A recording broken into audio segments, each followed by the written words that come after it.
Hello class and professor, this is Lillian Carrasquillo, you can call me Leah. I'm going to be going over my illustrations and layers for bone and skin. This is for week 8, lab 3 for anatomy physiology with the lab. Hope you enjoy.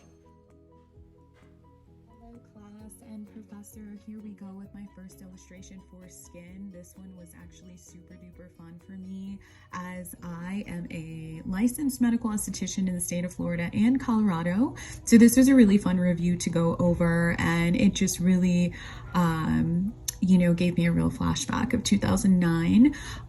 So we're gonna go over those first layers of skin. So those are just, I'll just use my finger, but those are just those two top layers right here. Kind of messy in my drawing. I'm sorry, I'm not quite the artist. But there are many layers in the epidermis. And while back in school in 2009, we learned a little acronym. It's just CLGSB, which identified as cool looking guys smell better.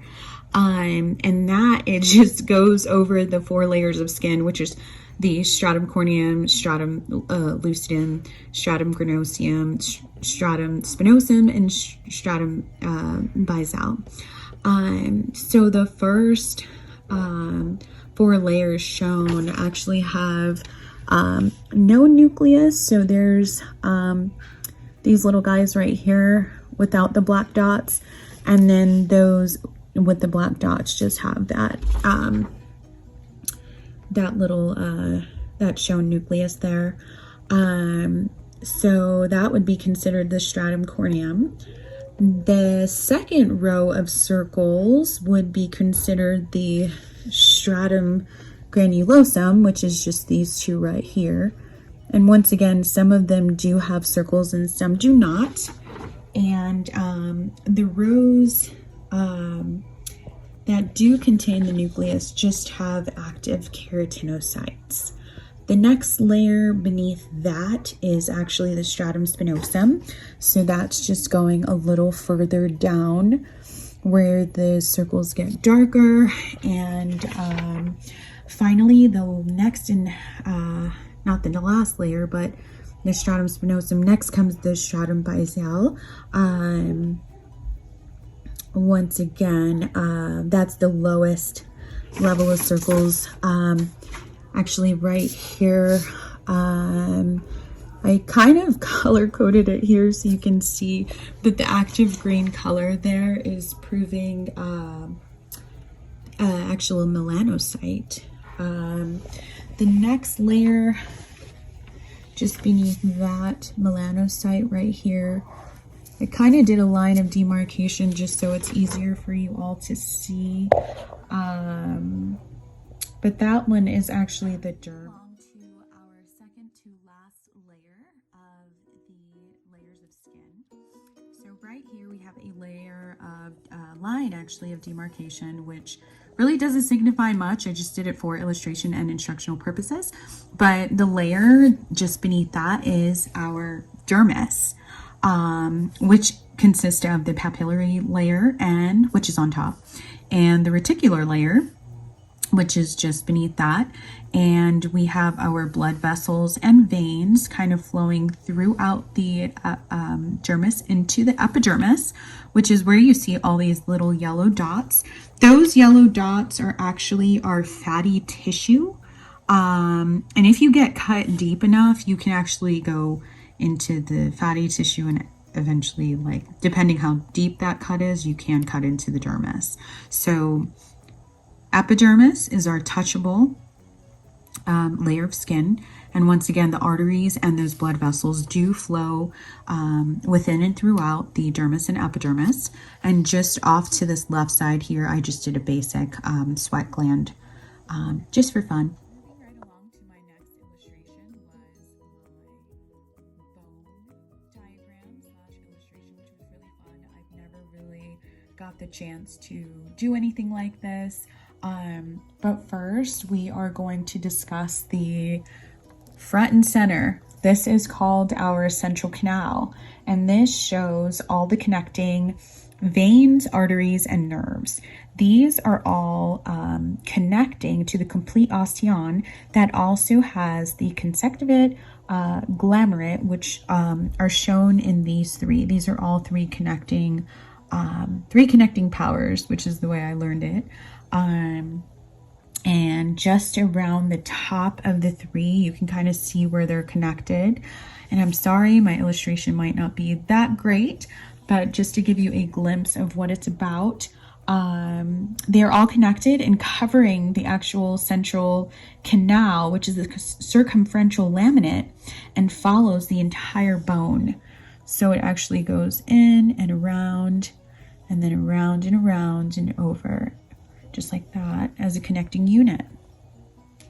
The very outside of my diagram, kind of like a little rainbow, is the periosteum, and it follows around the complete and entire bone. So just picture it like a rainbow, making its way around. And the red and blue is going to signify the arteries and veins. And those individual black dots are very cool. It's actually this zoomed in under a microscope. So these black dots are this, just magnified. That represents the lacrimae, which is these blank spaces here.